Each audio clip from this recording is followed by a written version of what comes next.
In a previous video we looked at medieval housing and realised that during the early medieval period housing was extremely primitive for the vast majority of peasant people.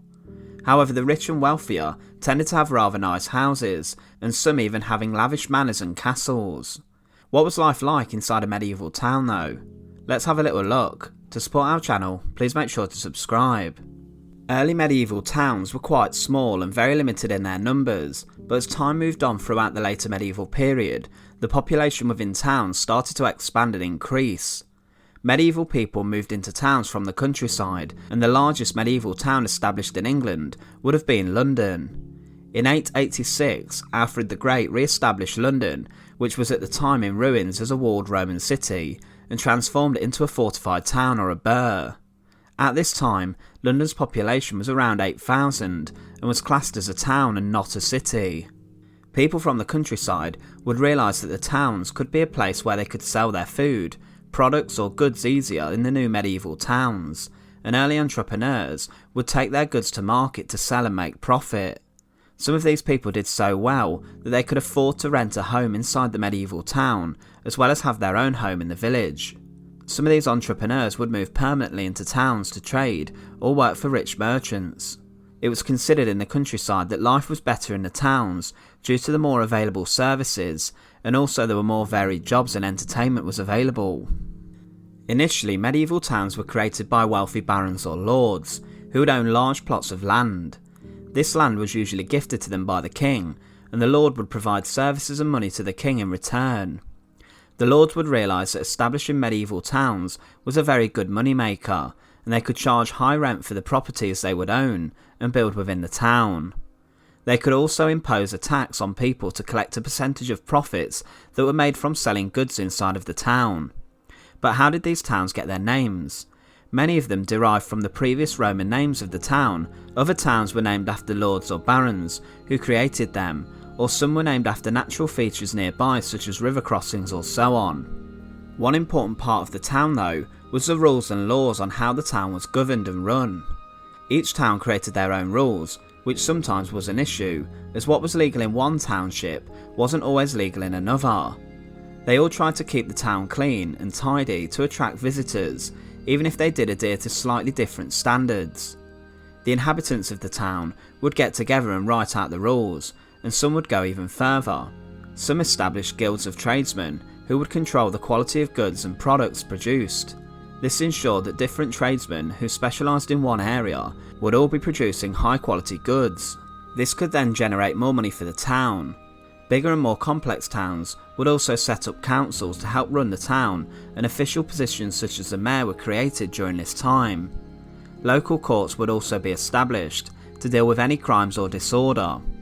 Some medieval towns would even set up hospitals which were based upon charitable donations.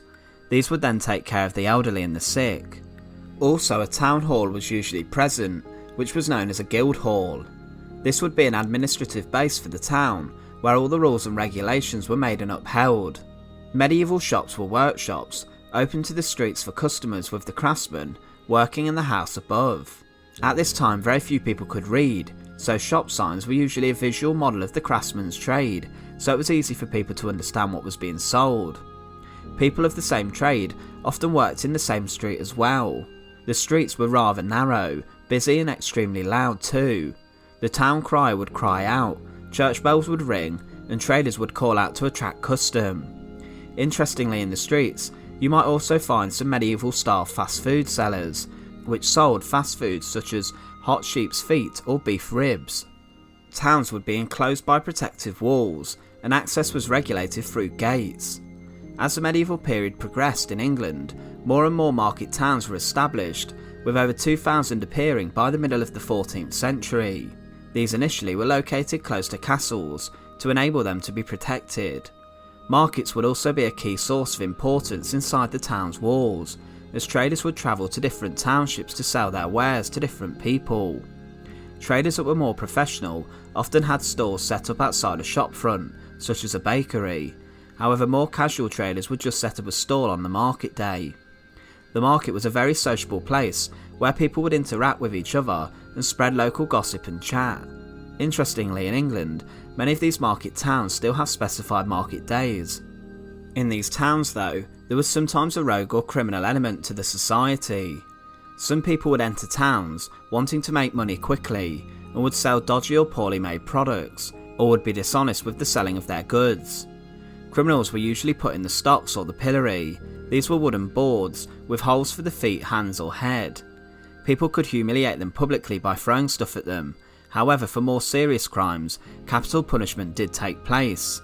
Medieval punishments were very cruel, and crimes such as theft, which was considered very serious, could lead to a person being sentenced to death by hanging.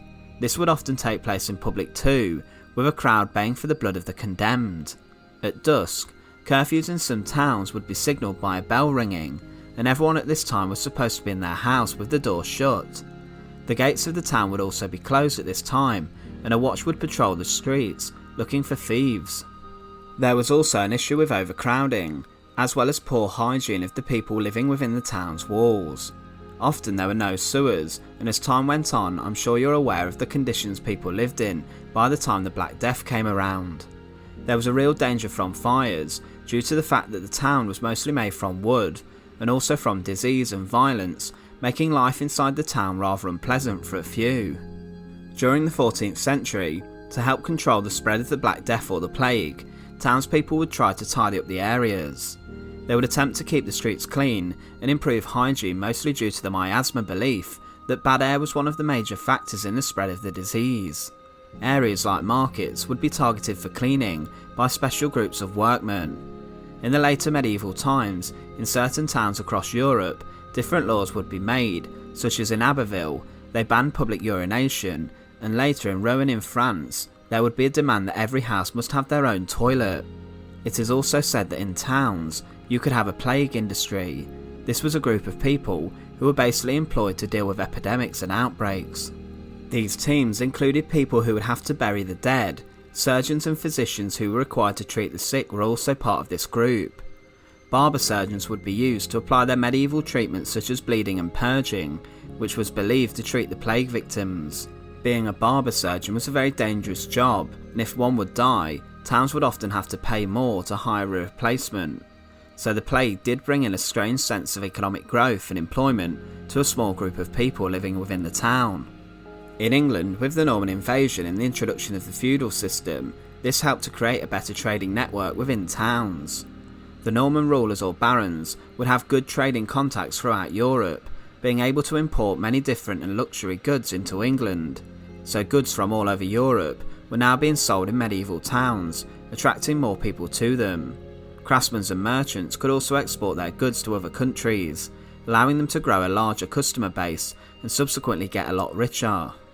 So although the common impression of the medieval period is it was extremely primitive, this really wasn't the case. By this time, towns had been created that were rather sophisticated and had rather complex rules and regulations within them, even if the conditions weren't as clean or as sanitary as they should have been. Once again, thank you for watching. To support our channel, please make sure to subscribe. Thank you once again for watching.